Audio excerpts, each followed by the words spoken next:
Trump was asked about the stock market and the possibility of entering a recession, and he made it very clear that he is not ruling out a potential recession, and that's why we are seeing so much selling pressure in the market right now.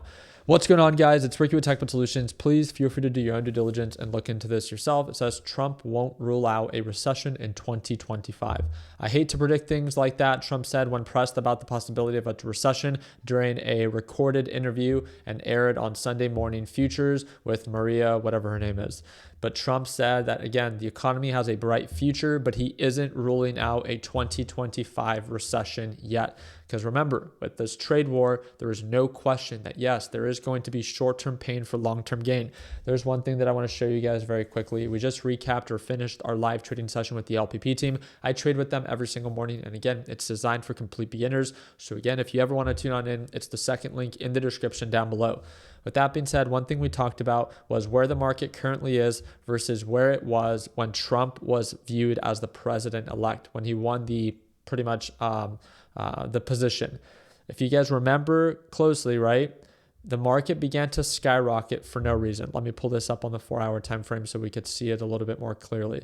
So if we go back to November, remember, the markets were right around 477. This is QQQ, and then markets began to skyrocket for no reason, just because Trump won. To prove once again, the stock market got ahead of itself. It wasn't the real estate market. It wasn't any other market. Well, two markets, crypto and the stock market. That is why these markets are viewed as leading indicators. So whenever asked the question, oh my God, the market's crashing, it's all due to Trump. The only reason that it pumped was due to Trump. I want you to be reminded of this, that as soon as he was viewed to be the president-elect, the one that won the presidential race, the markets began to uptick for no reason. He made it very clear when he was running for president that he intended to use tariffs to negotiate for the United States. He made it very clear. And if you know anything, if you're not down to your last brain cell, you know that there's always going to be short-term pain, hopefully, for long-term gain. So again, whose fault is it that the market skyrocketed? Well, it's everyone that jumped into it and that pushed it even higher for no reason. There was no reason in any way that the market should have pushed that high. Now that they're correcting, yes, now everyone's freaking out. But our team, we prepared for this. We prepared that markets never belonged at these overbought levels. And even something like Tesla, when it ran up to highs of 488, it had no business being out there.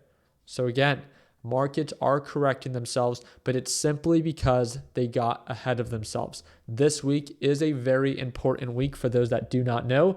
We have the CPI data report. It's going to be released on Wednesday, 1 hour before the market opens, and I will be live streaming it for free on my YouTube channel. You don't need to tune on in, but if you want to, again, I will be going live and you can tune on in, and all you literally need to do is subscribe. And of course, as NASDAQ markets sell off, right, and overall markets sell off, like I've said so many times before, when overall markets crash or pull back, Bitcoin will also fail. Bitcoin will never thrive during bearish market conditions because no one cares about your crypto when they are afraid of the overall economy. And again, it's not looking too good for the stock market. Now, the stock market is not a direct representation of how our entire economy is doing, as again, things were not thriving early January, yet we were at all-time highs.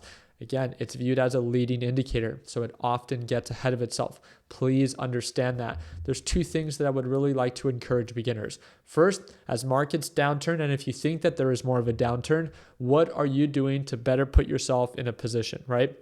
Are you shorting the market? Are you simply reducing your size to reduce the exposure that you have to this downturn? And second, we all know that markets eventually do end up recovering, and I know that shorting is not for everyone. So what plan are you putting in place right now? What stocks do you plan to invest in once and if markets do begin to recover?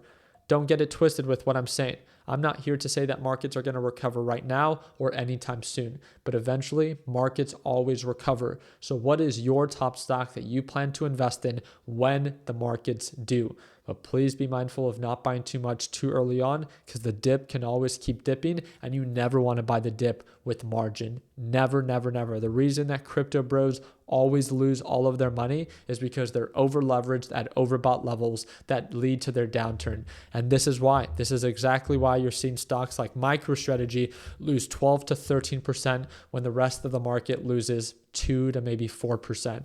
These overinflated stocks are now correcting much more dramatically because they never belonged at those overbought levels. Just as dramatic as they pushed up, now as dramatic they are pushing down. Again, they're leveling out. And this is always what happens when the truth comes out. Remember, these are shit companies. This company doesn't do anything other than buy Bitcoin, and Bitcoin is selling off. And the only way that it's able to afford to buy Bitcoin is by borrowing against you guys. It borrows against its investors by diluting them and offering more shares. I can reassure you one thing. If the market continues to sell off and Bitcoin continues to crash, I think that Michael Saylor will be the sole person at fault that will lead to one of the most substantial drops and crashes we have ever seen in crypto. We hit highs of $109,000 per coin. Let's see what lows we can hit. I'm very excited to follow up. And again, I trade live every single morning. If you ever want to tune on in, you don't have to. But again, it's designed for complete beginners. It's a one-time payment, lifetime access. And it's the second link in the description down below. If you ever want to tune in, you could find me there. Like always, let's make sure that we end the year on a green note. Take care, team.